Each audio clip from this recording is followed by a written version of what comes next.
உங்க கோபம் உங்க வாழ்க்கையை பாதிக்குதா? உங்க கோபத்தை கட்டுப்படுத்த முடியலையா?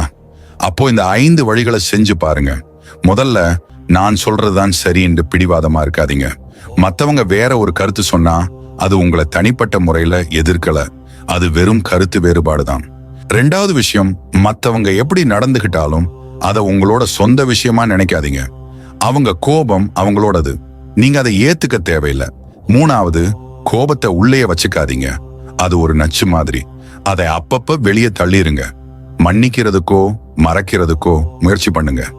4வது, உங்க உடம்ப கவனிங்க. பசியா இருக்கிறப்பவோ டயர்டா இருக்கிறப்பவோ சின்ன விஷயம் கூட பெருசா தெரியும். அதனால முதல்ல உங்க உடம்புக்கு என்ன வேணுமோ அதை கொடுங்க.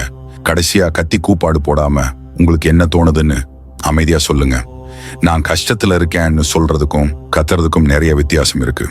உங்க உணர்வுகளை புரிஞ்சுக்கிட்டா கோபம் வராது.